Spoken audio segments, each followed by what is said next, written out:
Ellie promptly slammed the evidence down on the Welsh's desk with a loud thud. He looked down at the wet photos and bag filled with strange green fuzz curiously. All right, you two. What is this about? The old man said while he held his cigar. Well, we went out and searched for the damage, and long story short, we ended up following a trail that took us to this. Ellie slid a photo over of the dead buck. Welsh looked down at it, unamused. This doesn't answer anything. What is this? He said in a low tone. Michael took out a photo he had taken of Fazbear's Fright and showed him.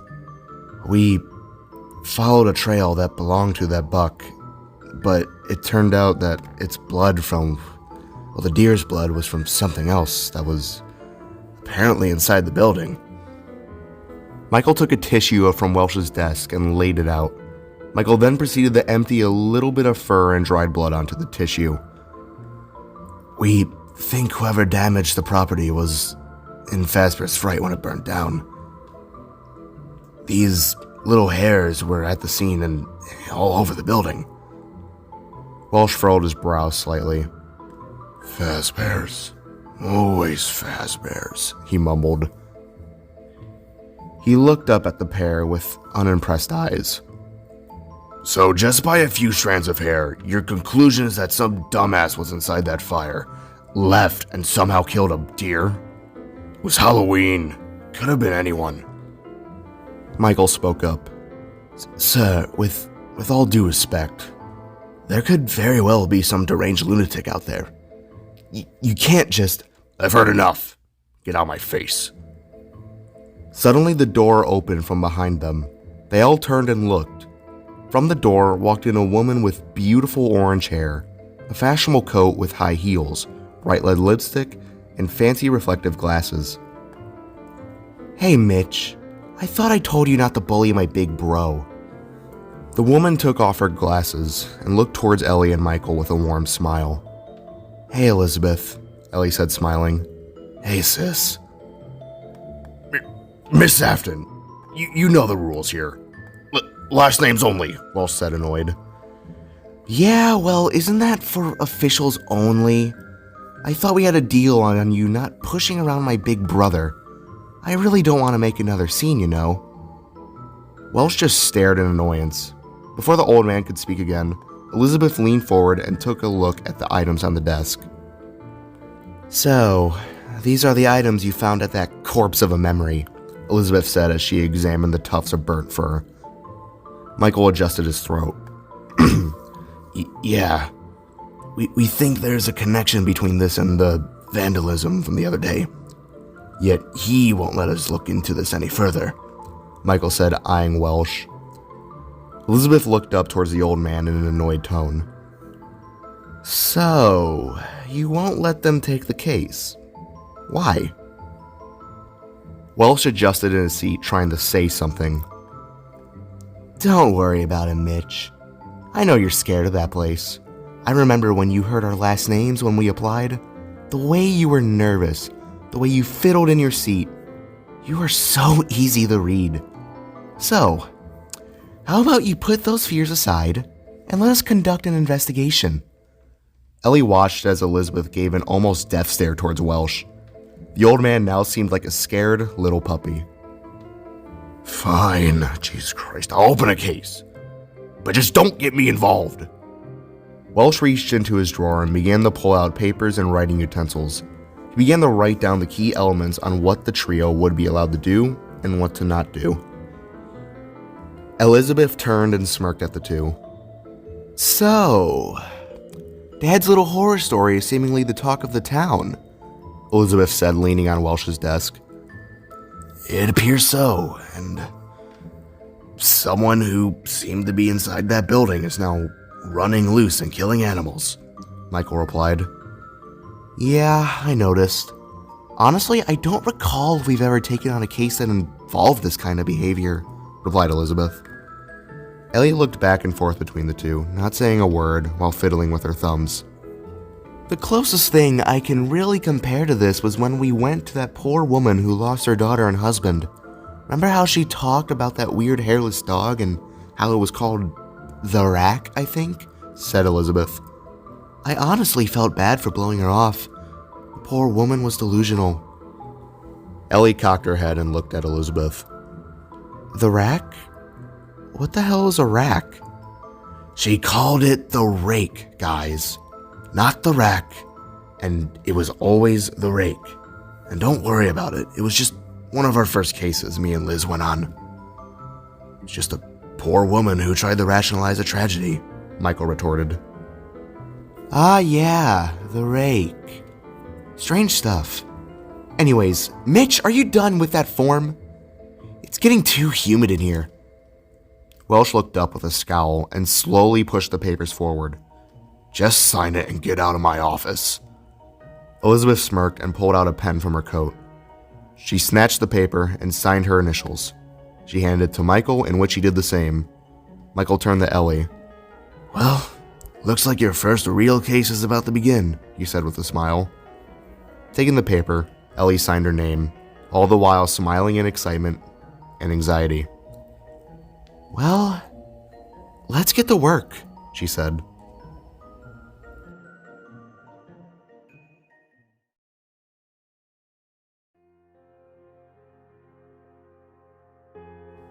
The trio exited through the front doors and into the cold November air. Ellie's hair caught the wind and blew to the side. She reached over and tucked it into her coat, annoyed. So, where are we going exactly? Ellie said. We're, going to see a woman named Vanessa A. She was, to our knowledge, the only person in the building besides whoever is out there now. Elizabeth turned towards Michael and asked, Does she have, well, where's she at exactly? Michael opened his file folder and skimmed through. She's currently being cared for in Heracles Hospital. Apparently she received third-degree burns from the fire. And, well, she's the only one who may know what's really going on. The trio walked to Michael's car, a large dark purple vehicle with the name Hurricane Patrollers written on the side. It was oddly fancy in Ellie's eyes. Suddenly, Ranger's head popped out from the back window. The dog barked in excitement. Ah, there's my big boy, Elizabeth said as she went over to pet the large dog's head. Who's my big baby? Who's my schnupper pupper? Yes, it's you. It's you. Elizabeth baby talked Ranger for another moment before turning back to Michael and Ellie. All right, nerds, let's go. Michael rolled his eyes and unlocked the car. He walked over and got into the driver's side. Elizabeth got in the back with Ranger, and Ellie awkwardly sat in the passenger seat. They pulled out and began to head down the road.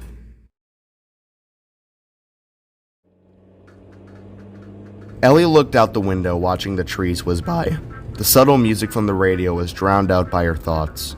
She thought about a few things, from what could be out there, to if she brushed her teeth or hair. Her thoughts were cut short, though, as Elizabeth spoke. Are you nervous, Ellie? Ellie shook her head.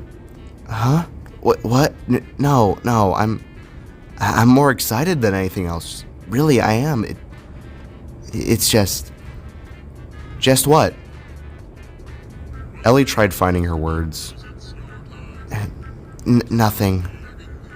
I was just rambling on. I tend to do that a lot. Elizabeth smiled. Nah, it's all right. I was like that too. Kids used to make fun of me for it. Then you started kicking their asses. You got suspended and whatnot, Michael said. Hey, I stood up for you way more than I should have. Show some respect. I know, but you didn't need to, knock out Lewis's teeth. He had it coming. Don't tell me otherwise. Michael turned and clicked his left blinker, passing a few cars in front of him. Soon, silence crept back into the vehicle. Ellie looked around, tapping her hands on her legs, waiting for someone to say something. The silence was awkward. So, I thought of a nickname for our deer killer, Elizabeth said. And that is? Wendigo, she said. Ellie cocked her head. What kind of name is Wendigo? Ellie responded. Elizabeth laid back in her seat and began to talk. Well, the Wendigo. It's a creature that has a heart of ice and an insatiable hunger. Ancient tribes from around the world speak of a tall humanoid figure with gaunt pale skin and glowing eyes. Or, my personal favorite, a walking upright deer with its rib cage exposed. That sounds so stupid, Michael said. Hush, I'm trying to explain it here. Michael rolled his eyes. Legend has it that you can become a Wendigo if you resort to cannibalism and eat someone close to you. You can also become one just by being bit. They kill in harsh ways and drain the blood of their victims. The more they eat, the more hungry they get as their size grows. After every kill, they grow and grow and grow. Tales say that they're still out there, watching and waiting. There was a long moment of silence until Michael snorted. And soon everyone simultaneously laughed. Ellie rubbed her eyes, wiping away the slight tears from how hard she laughed. Oh my god, Elizabeth. That is the corniest shit, but I like it, Ellie said. Guess we're calling it the Wendigo then. Or how about Wendy? Michael responded. Everyone chuckled. Nah, let's just go with the Wendigo, Elizabeth said.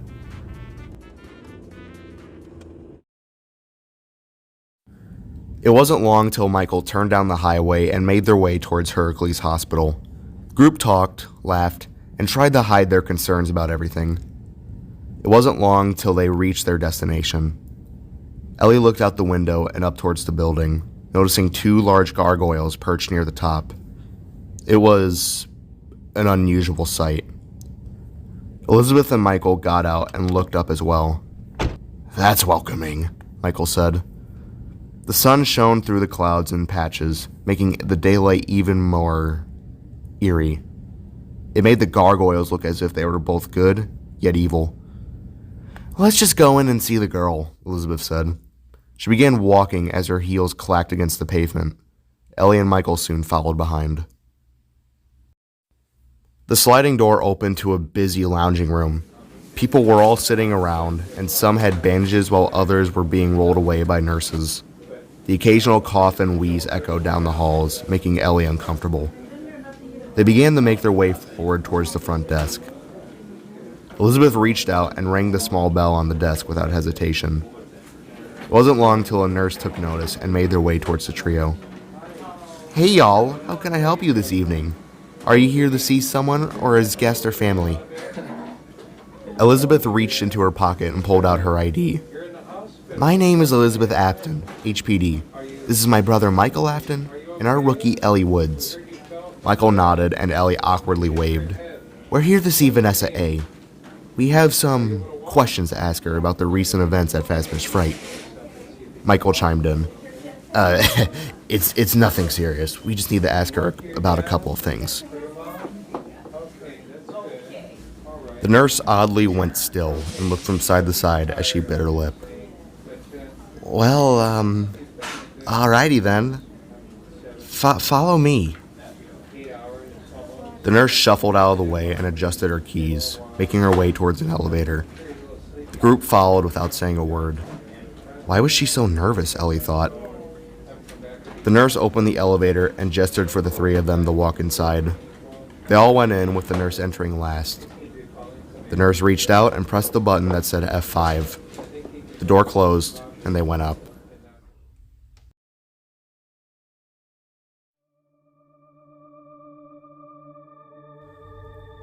The silence was deafening. Ellie could hear the ringing in her ears as to how silent it actually was. The elevator shifted and came to a sudden stop.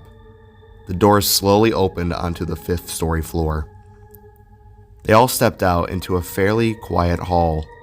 No sounds of people walking around, nor babies crying. The floor felt dead. This way. I'm not sure if she's awake, but if she isn't, you'll have to wait in the commons until she gets up. The nurse began walking to the left, and the trio followed silently. The sounds of their feet echoed down the empty hall. All the doors were closed and silent. Ellie figured that this must have been for people in critical condition. She figured that the staff put the wounded here for privacy reasons. Her train of thought was cut short as the nurse stopped at a door. "Alrighty, I'll go in and see if she's awake. Wait here." The nurse opened the door and walked in. Ellie looked up at the door number. It said room 1280. They were pretty far into the building, she thought. It wasn't long until the door opened back up. The nurse walked out and gave an obvious fake smile. "She's awake, but doesn't really want you in there for too long," the nurse said. That's perfectly fine," Michael replied. The nurse nodded and opened the door, gesturing for them to walk inside. One by one, they entered. Ellie walked in last and gasped, covering her mouth with one hand. Lying on the bed was a small teenage girl who looked younger than 19. Her face was sickly pale and gaunt. Her eyes had large bangs that were darker than night itself. Her blonde hair was in a mess, and she even had dyed it a rainbow color near the back. But even that had been messed up. Her left arm was wrapped in extensively in bandages. It had to be the burns, Ellie thought. The poor thing. What had she been through? Michael cleared his throat, trying not to stare.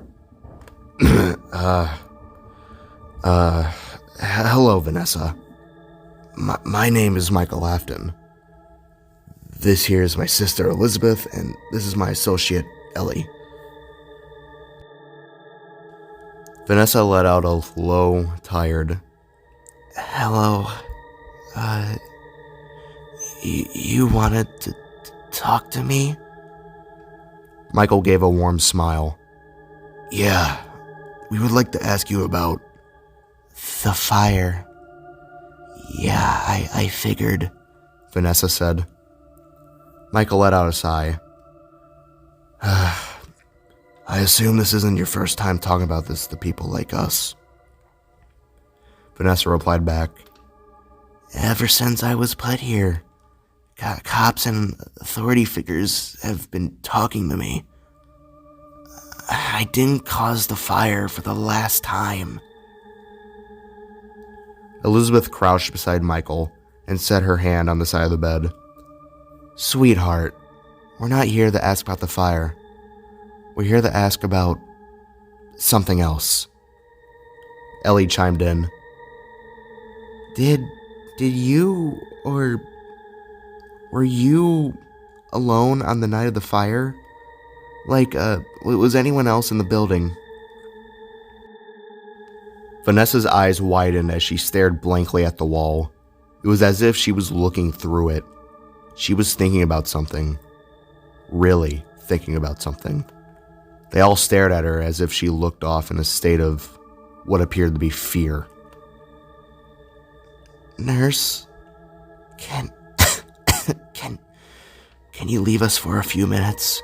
Vanessa said. The nurse looked around for a moment before turning and leaving. She shut the door as she left. The trio looked at each other for a moment, and Michael turned back to Vanessa. "What is it, kiddo? Whatever you say will stay here in this room between us.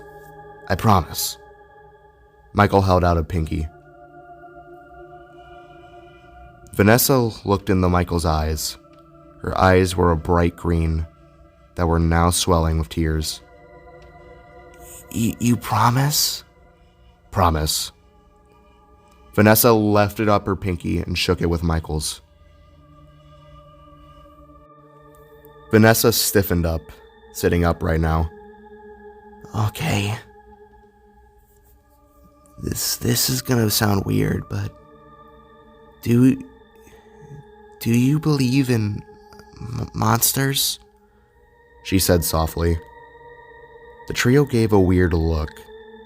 "What do you mean by that, sweetheart?" Elizabeth said. "Like, have you ever experienced something that you can't explain? Something that terrified you to the point where you question everything? The three of them shook their heads in a no, I haven't manner. Vanessa looked down at her sheets. I started I started working there 3 days before Halloween. I wanted to make some money before I went off to college.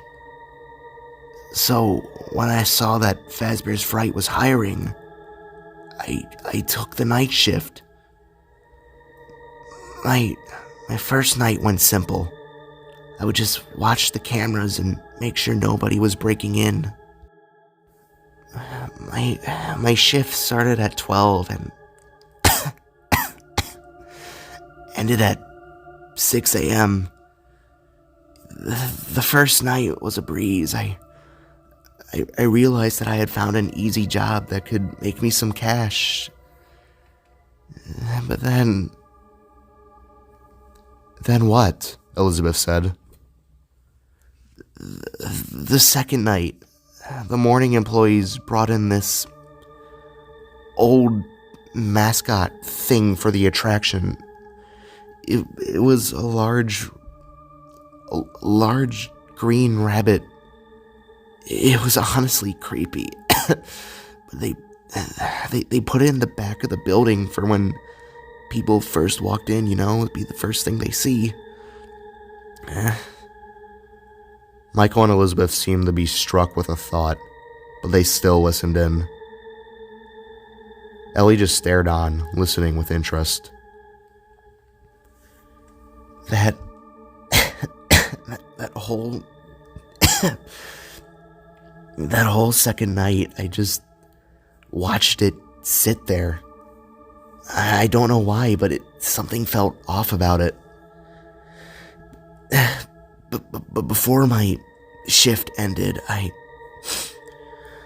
swear to you, I saw its eyes open and look at me through the screen.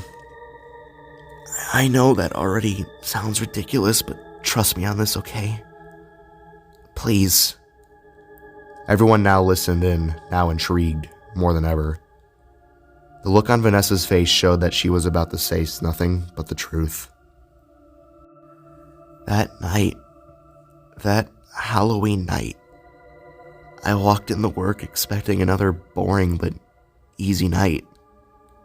I brushed the thought of what happened the other night off because I chalked it up to me just being tired. I walked in, took my seat, and looked through the cameras just to do an early check before I did whatever I did to pass the time. Then something caught my eye. The room where the rabbit was, it was gone. It wasn't in the same spot. So I clicked through the cameras to see if one of the employees moved it, and it was nowhere to be found. Vanessa started to choke up. I decided to check the area for myself to see, just to make sure nobody stole it. While I was out, I looked into a room after not finding the damn thing. That was... Vanessa stopped talking. She just stared, unblinking, and breathing raspfully. Michael gently shook her hand. Vanessa, what is it? Vanessa shook her head and started talking again. Sorry. It's so hard. It's so hard to rationalize.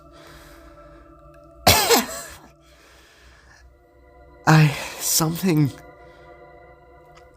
was in the vents. I heard them above me rattle and shake, like something was crawling through it really fast. I looked around, seeing nothing. I just couldn't make it out. That was when I heard the sound of metal being popped. I ran to where the sound was to see if there was an intruder, but I found myself in a mock-up kitchen in an area that had no camera. I looked around for a moment, and then And that's when I saw it. There was a vent grate on the floor. Something or someone really was inside the vent. And they were now in the building with me. I looked around, seeing if the person was in the same room as me. Nothing. I frantically looked around in a panic, just searching for this person. After not finding whoever it was, I went back to the office to check the cameras. I searched and rewound each one, not finding anything. I skimmed through those things for God knows how long, just searching. I swear I was losing my mind. And then that's when it happened. Vanessa started crying at this point. Everyone looked on in concern. God, it happened so fast. There was a loud scraping behind me, like something was dragging metal. I turned around and God, what I'm about to say is the absolute truth. I swear to God and Jesus that what happened. When I turned around, I was grabbed by the face. That thing, that rabbit, it grabbed me and held me in the air. I could see through its fingers. Looking at me was a disgusting mess of green fur and fabric. Its eyes were anything but fake. I swear to you that human eyes stared back in the mind. My God, the stench was foul.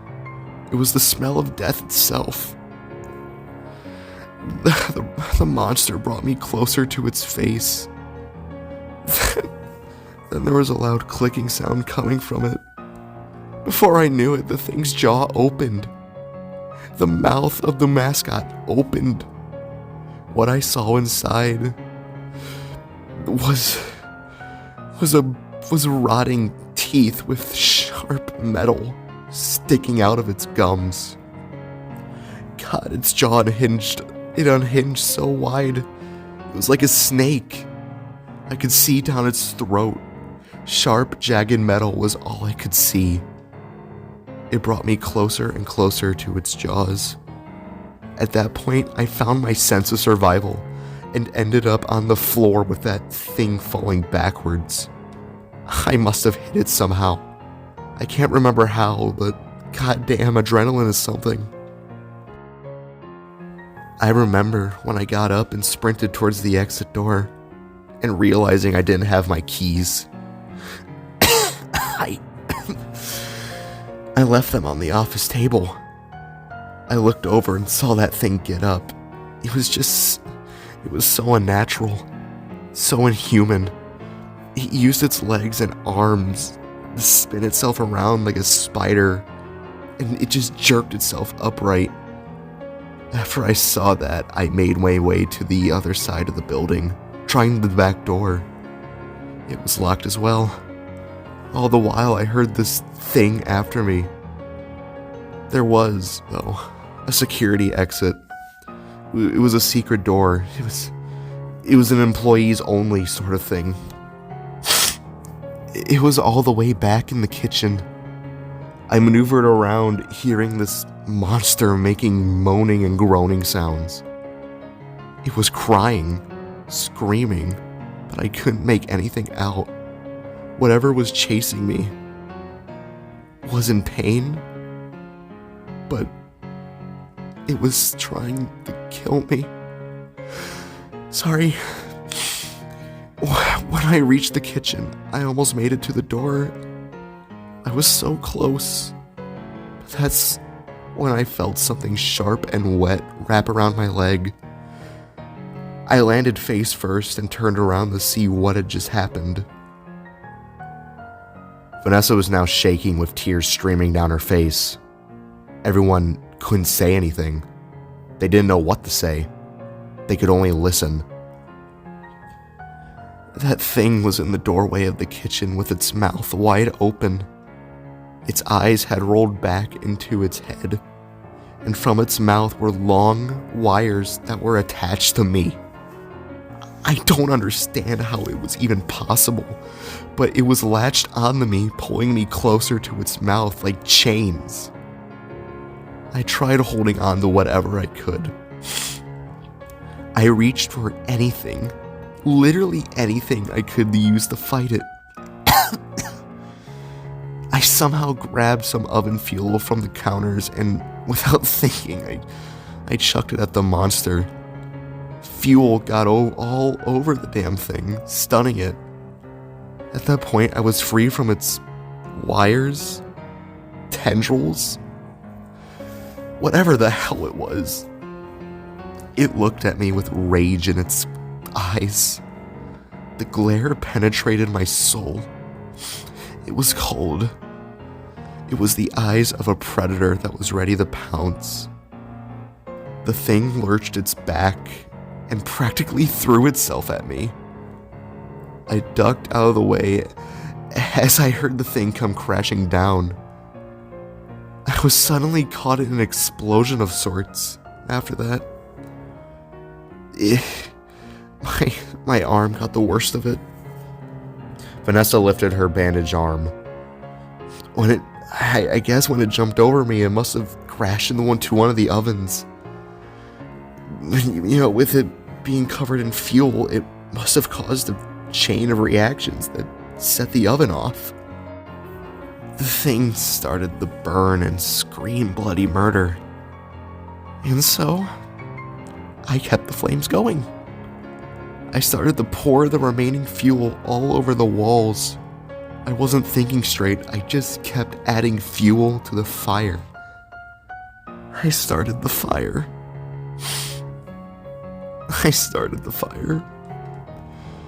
I'm sorry, I doused the whole building in fear.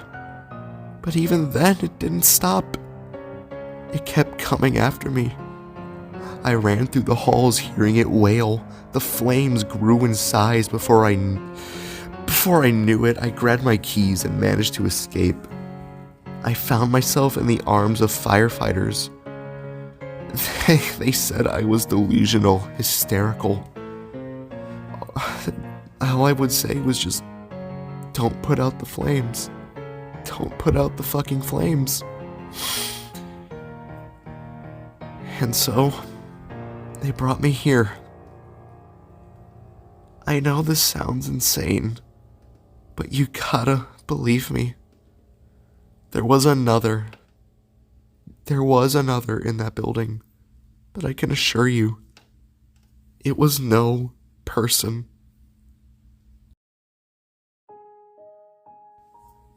Everyone stared, jaw agape at Vanessa. They all looked at each other, trying to process what they had just heard. This young girl just told them a story that sounded so real yet ridiculous. Elizabeth shifted and asked, Vanessa, are you sure that this wasn't a person? Are you positive that what you're telling us is actually what happened? Without a word, Vanessa shifted in her bed and threw her covers over to reveal her leg. Ellie gasped at what she saw, and Michael and Elizabeth stared wide-eyed. Around Vanessa's legs were clear bruise marks going around in spirals. The bruises were purple and black. There were even a few puncture wounds laced around where the bruises were. Michael bit his lip, clearly disturbed. He spoke through a croaked voice. What color was this thing again, Vanessa? Vanessa turned and looked in Michael's eyes. It was green. It was green, she said. Ellie's mind started to race. The green fur, the blood trail, the buck, the wounds. Ellie started to shake. The Wendigo, Ellie muttered. She suddenly turned and left the room quickly. Michael and Elizabeth took notice of this. Wait, what? Ellie, wait, Michael said as he got up. Elizabeth, stay with Vanessa. Ellie! Ellie was now taking the stairs, walking quickly. Michael bursted in through the door and looked down at her. Ellie, What's wrong? Where are you going? Ellie turned and looked up. What's wrong? What's wrong? What do you mean, what's wrong? Ellie shouted. Did you not hear a thing she told us? Look at everything, Michael. The buck, the fur. Look at the poor girl's condition. There's something out there. Ellie continued the storm down the stairs. Where are you going? Michael yelled back. To clear my head. Michael looked back and forth for a moment. He decided to return to Vanessa and Elizabeth.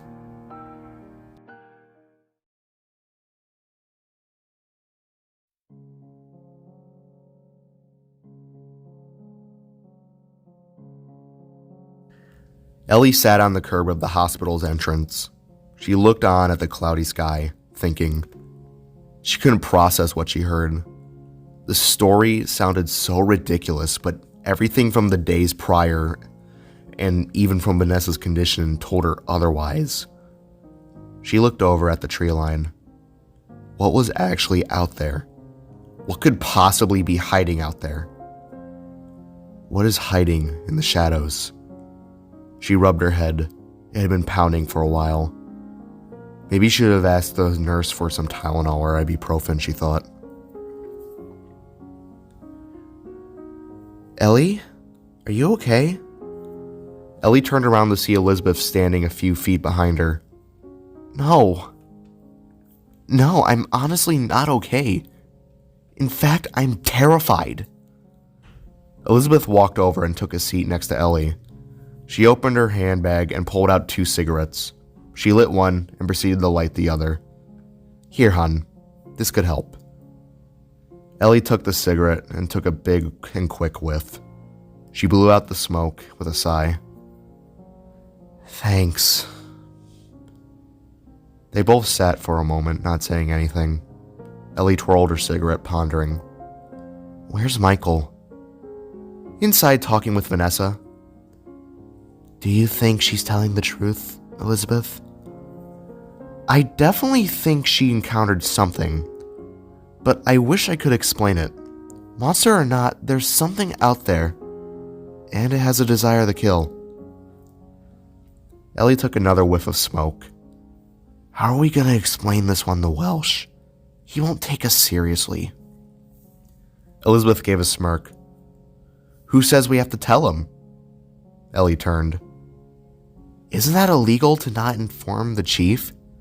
Section 4's criteria says, oh, shut up about the handbook for once. You're in the loop. We can do this without them knowing. Trust me.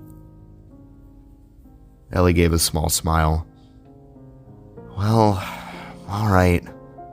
Whatever you say. The doors behind the 2 women opened up with Michael walking out, looking as white as a ghost. Elizabeth shot up and asked, anything else? Michael shook his head. She didn't really have anything else to say. I promised her that what she told us would stay with us. I told her that I would keep in touch. But I can't help but shake what she told us. I know fear and honesty when I see it. What she told us was nothing but the truth. Her wounds and the evidence is enough to tell me that there is something more dangerous than we realized out there. Elizabeth chimed in. So in the long term, we have the killer bunny on the loose that wants to eat? The Wendigo, like the legend you said, Ellie replied. A being with a desire to eat flesh. A heart cold as ice. A monster. Elizabeth bit her lip. I don't want to imagine this being a monster. I want to rationalize it, but it's hard. We need to find this guy and bring him to justice, or put a bullet in his goddamn head. Michael shifted in his stance. Yeah, but there's one part of Vanessa's story that is just eating at me. That is, Elizabeth said. Michael crossed his arms and looked down at the streets. A rabbit character. A green, moldy rabbit suit. Father's designs were always meant to be wearable costumes. I don't want to jump to conclusions, but you don't think this person is wearing one of Father's old suits, do you? Elizabeth looked at the ground and spoke. There's a chance. Maybe it's some punk trying to be a copycat killer. But why wear our father's old costumes? Who and how would someone even be able to wear that, let alone be in the building? Those suits are older than God knows what. It just doesn't add up. Hell, how do we even explain the bruises? If did they just have like a whip or something? I'm not sure what we're dealing here with, Michael. By the way, I want to get to the bottom of it. Ellie spoke up in between them. Human or not, whatever it is, it's hurting animals.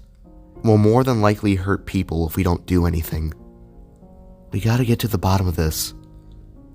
Michael pinched his nose. Listen, let's just call it a day, all right? I'll think of what we can do tomorrow in terms of plans and whatnot. We don't know what we're dealing with, and we can't barge into the unknown guns blazing. Ellie nodded, and Elizabeth gave an assuring stare. All right, let's get out of here, Elizabeth said. Ellie got to her feet and tossed her cigarette to the side, stepping on it. Let's go get some Burger King. Anyone interested? It'll be on me, Elizabeth said. What? I never took you for liking Burger King. What? It's good. With that, the trio got up and headed back to the vehicle, still shaking. Ellie stopped for a moment before entering the car. She suddenly had a feeling as if she were being watched. Pausing everything, she looked around. She looked past the moving cars and trees and saw nothing was there. She looked towards the hospital, seeing nothing as well. She then glanced up at the gargoyles. She had to suddenly take a double take. Sitting on the gargoyle to the far left was what appeared to be a small child, a little girl. She had dark black hair with bright blue jeans, a dark green turtleneck, and bright green eyes. She watched Ellie, unmoving. What the hell? Ellie leaned her head into the car. Guys, look at the gargoyle. Michael and Elizabeth both looked at Ellie. What? Michael said. Ellie turned back to look at the gargoyle. There's a little... Ellie stopped mid-sentence.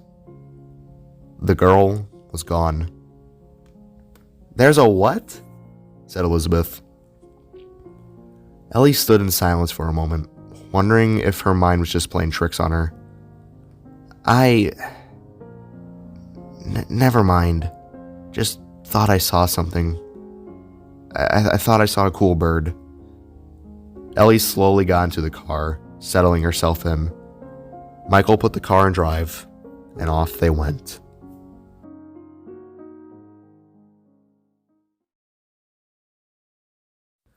Later that evening, Ellie was on the main road on her own. In her passenger side was wrappers and tinfoils from the Whoppers she had eaten earlier. She drank her Pepsi softly and looked on at the sunset. She needed to clear her mind. She had to talk to someone. She pulled down her visor and looked in the mirror. She looked like hell. She needed sleep. She then took notice of the picture attached to the mirror. It was of her and her father. They were on the deck in fishing gear. A young Ellie stood in front of her dad with a massive catfish on her line, while her dad smiled in appreciation of the catch. Ellie smiled. Dad would understand. Ellie shifted her car and turned off the highway and down to another road. It had been a while since she'd seen her old man. Perhaps it was time to pay him and her stepmother a visit.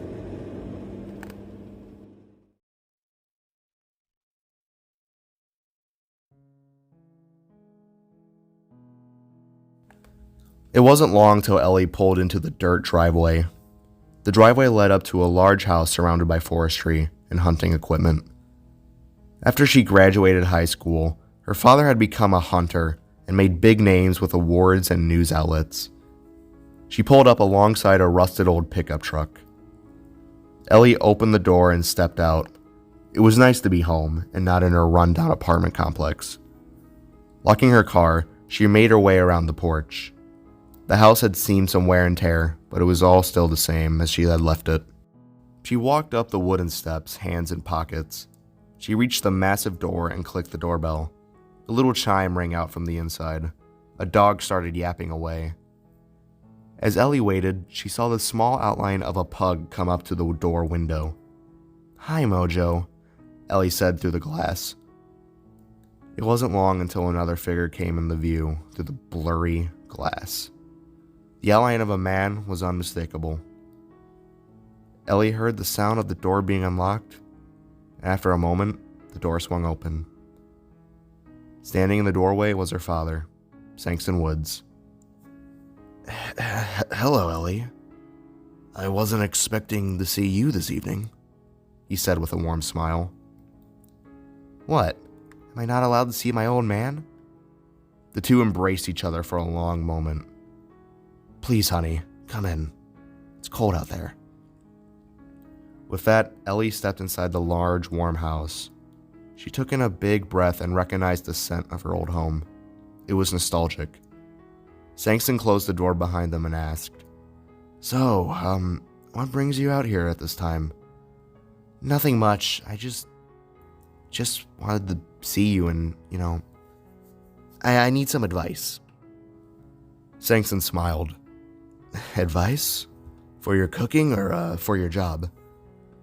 Ellie rolled her eyes, smiling. "The job, Dad." Ellie set her bag on the living room table and took a seat on the couch. "So, where's Mom and Danny?" Ellie said. Sankston sat in his recliner with a bottle of water across from Ellie.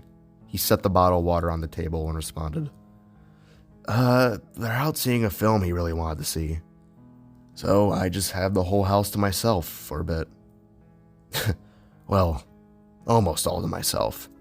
Sankston looked over at the chubby pug that was now resting under the kitchen table. "I see Mojo has been fed well. Maybe a bit too much." Sankston leaned back in his chair. "Yeah, your mother has kind of been overfeeding him. He's fine, but could definitely use he could definitely lose a few pounds.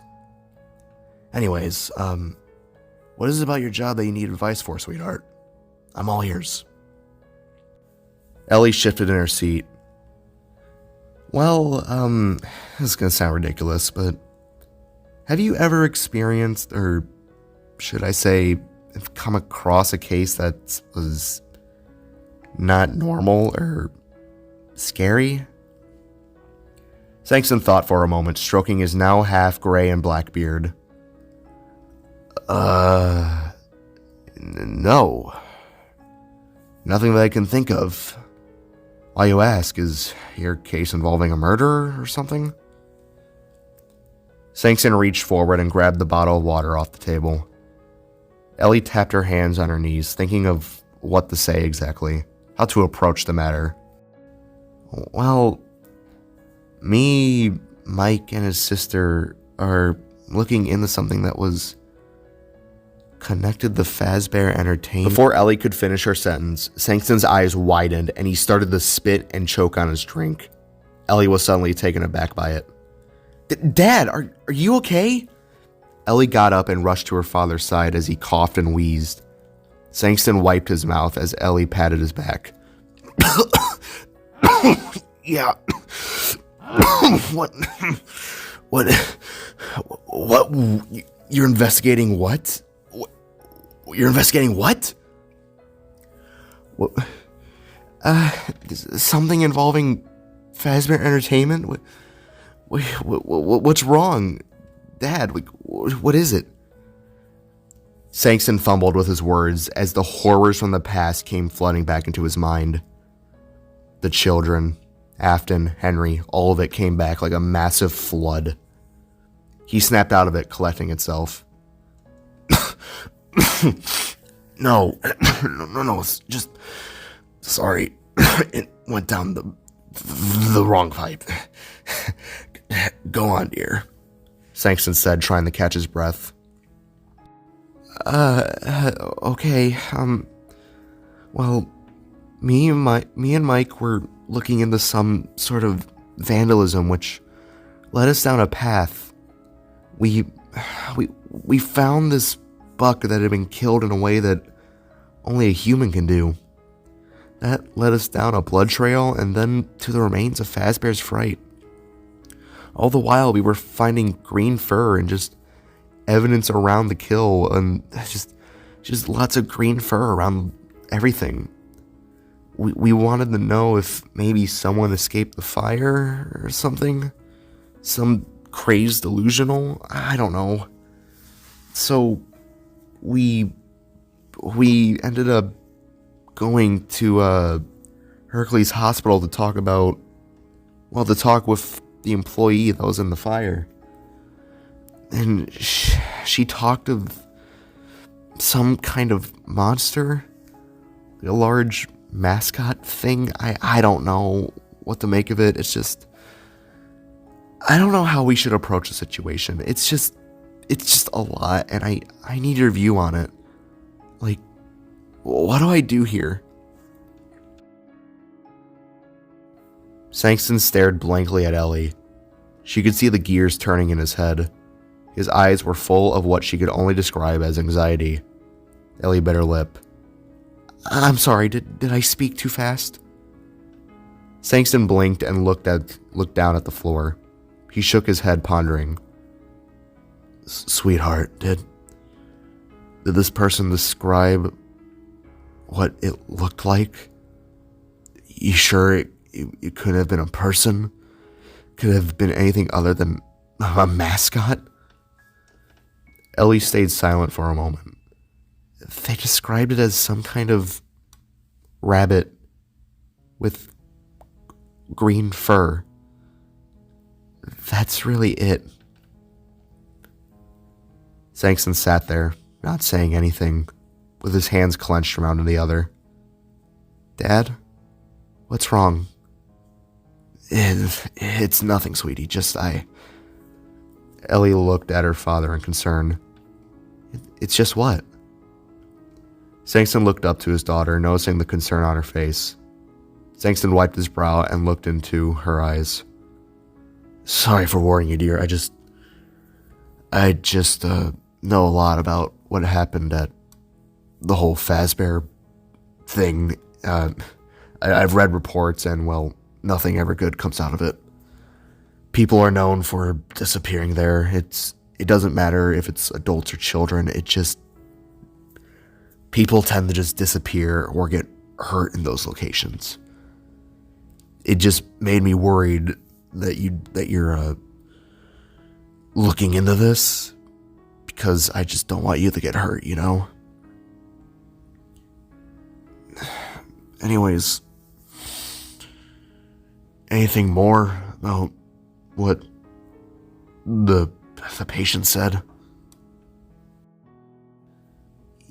Yeah, the person we talked to said that she was attacked by something that doesn't seem natural.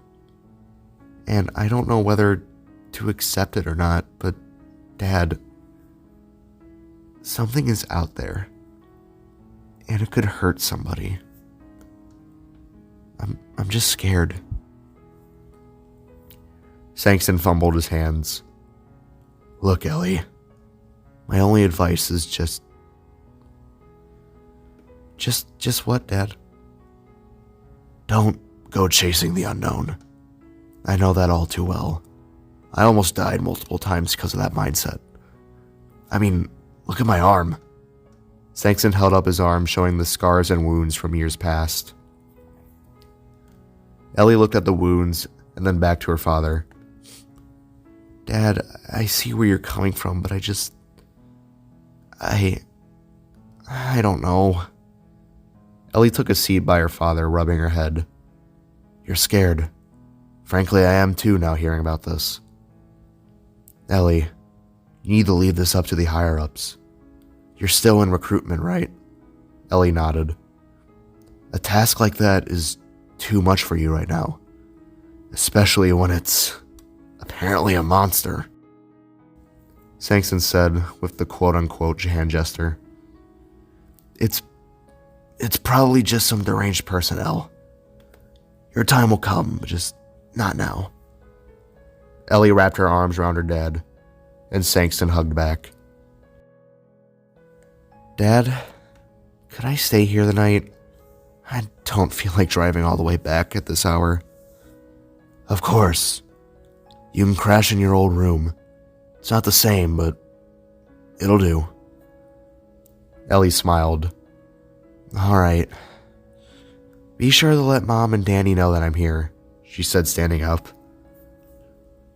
I will. Make yourself at home, dear. Help yourself to anything. Ellie began to walk up the stairs, taking her coat off. It's all right. I'm just gonna crash and I'll be out your hair in the morning. Sangston nodded. Well, all right, Elle. Good night. Love ya. Love you too, Dad. Sangston listened as he heard his daughter walk up the stairs and waited for the door to close to her room. Sangston let out a shaky breath and rubbed his face. His head pounded as his thoughts raced. A monster, he said to himself. No. Get your head out the gutter, Sangston. You ended it. It's over, he said as he got to his feet. He slowly walked his way into one of the bathrooms and turned on the sink. He put his hands into the cold water and threw it up, splashing his face. Just get yourself together. It's just some crazy lunatic. It's fine. It's fine. Sangston dried his face and looked in the mirror. His face was pale, too pale, and his eyes were welding with tears. He knew the truth. He knew what it was deep down. But he couldn't come to accept it. Had I failed, he thought. What did I miss? How did I forget something? What did I do wrong, he thought. What was out there? Another animatronic? But how? Sangston walked from his bathroom and into his living room. He walked slowly, zombie-like. He felt cold, shocked. His heart ached. Was it all for nothing? Or was there something new afoot? He pondered this for a moment. Sangston felt the countertop as he entered the kitchen. The floor was cold. He was cold. He made his way to the window by the sink and looked outside to the now low sunset. He looked at his reflection once more. Hollow was all he could see. Just a hollow face. He clenched the side of the countertop and looked down. He felt the air around him get cold. The world around him went silent. He felt eyes on him. His hair rose and tears streamed down his face, shaking. I know you're there. I know you're there. I can feel you. All of you. Sangston said. He waited for a response, a reply, anything. He clenched the countertop harder. Guys, why aren't you saying anything? What's going on? More silence entered his ears. What's out there? What is it? I know you can hear me. There was even more silence. Squinting his face, Sangston turned around and looked into the darkness. What aren't you telling me?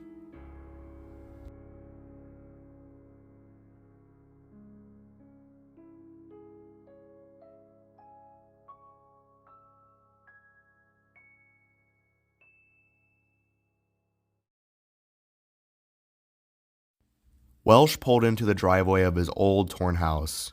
Looking at his watch, it read 4:35 a.m. He opened his garage door and slowly pulled in. He rolled down his window, and he threw his cigar on the concrete. Worst birthday of my life, He said. He unbuckled his seatbelt and threw his car door open. A few beer cans and leftover trash spilled out onto the floor. He huffed and kicked it aside as he stepped out. Just one single happy birthday, and it was from the damn janitor. People are so unappreciative of me.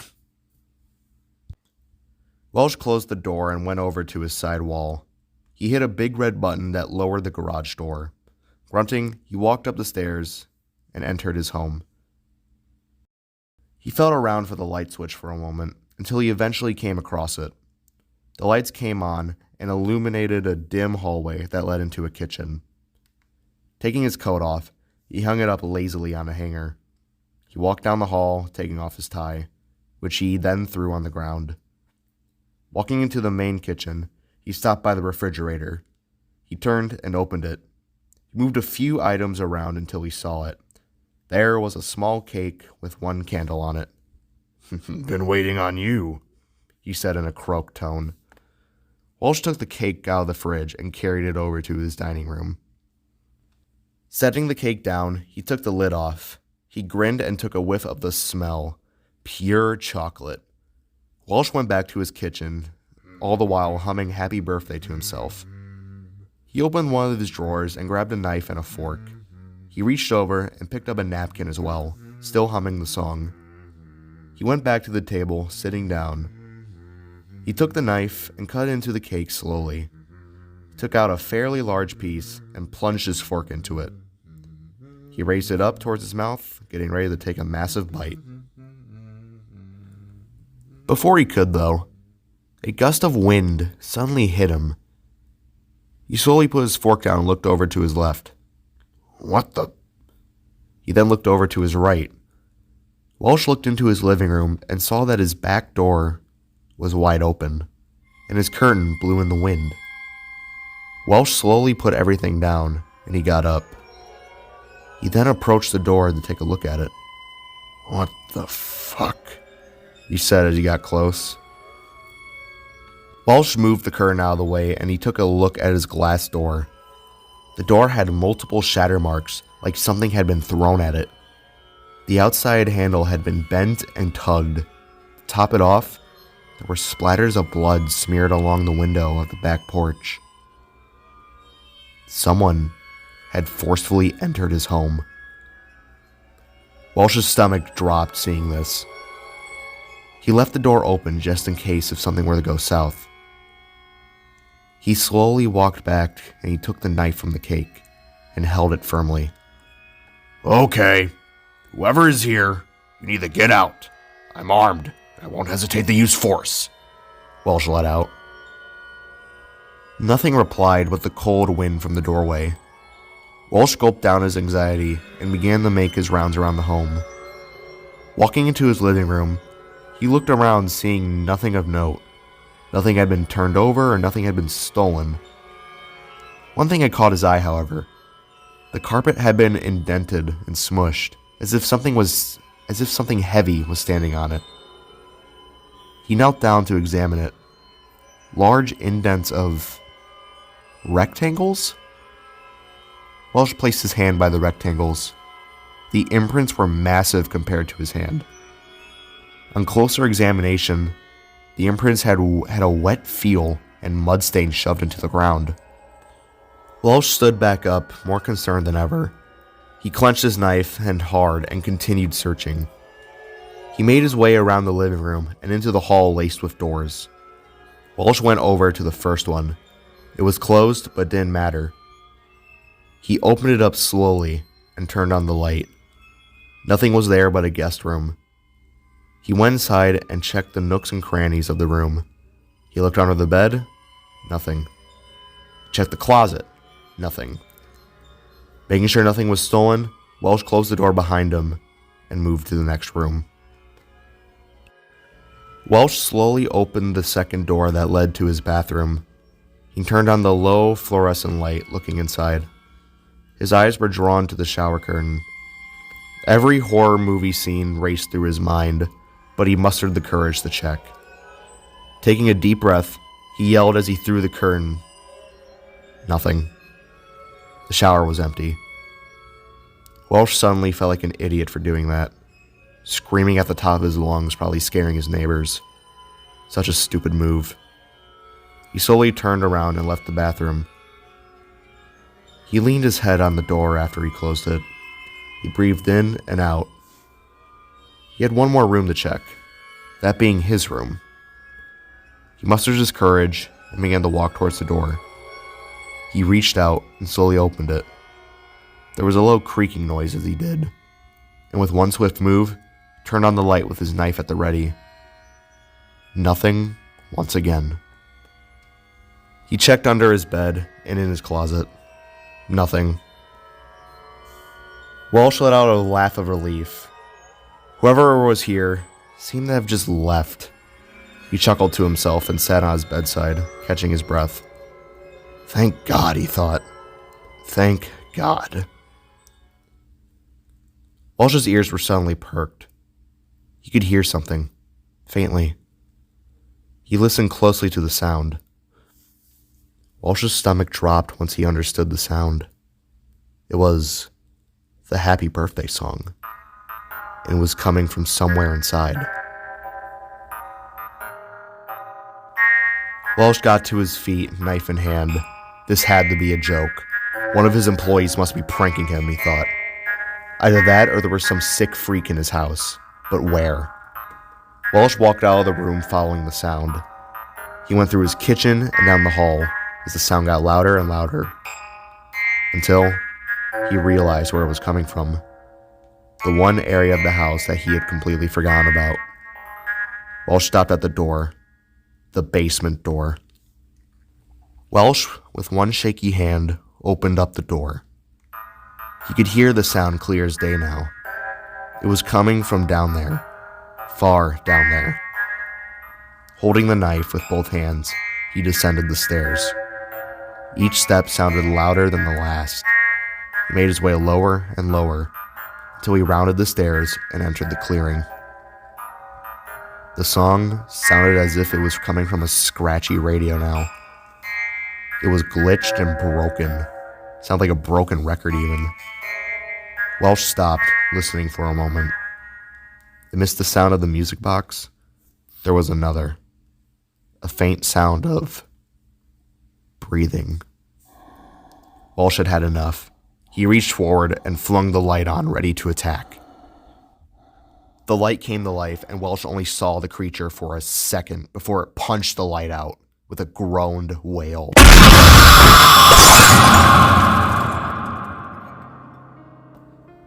Walsh fell backwards, screaming.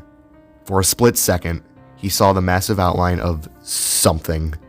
It was massive and had 2 large rabbit ears and dark burnt fur, with eyes darker than night itself. Walsh scrambled to get to his feet. He felt for his knife, but he couldn't find it. He had to get out of there and call the cops.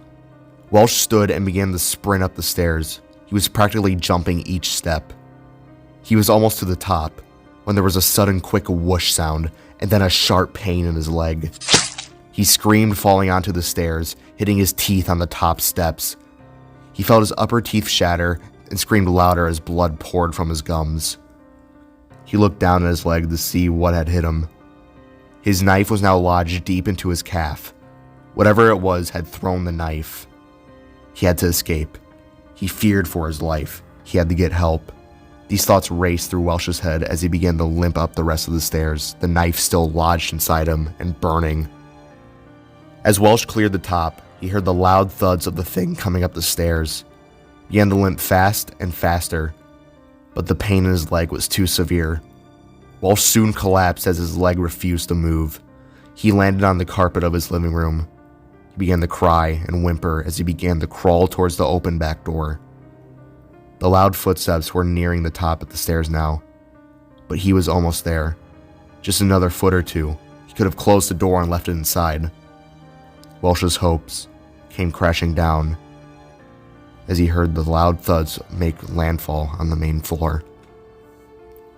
The thing started to groan as it rounded the corner.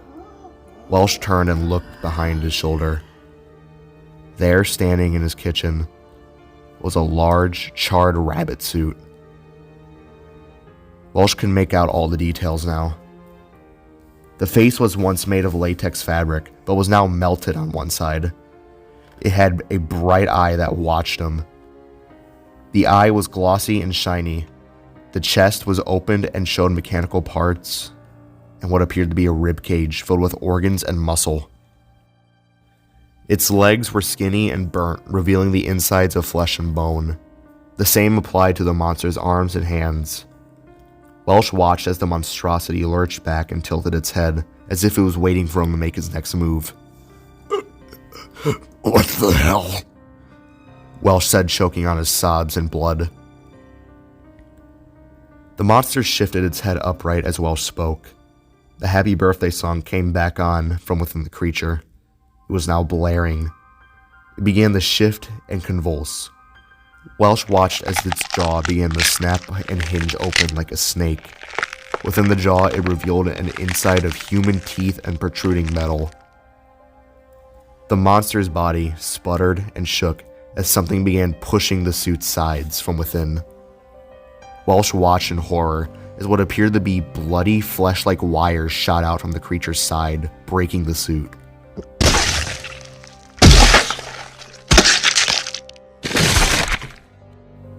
They landed on the floor with a wet splat, and after a short moment, the wires began to rise in the air like snakes.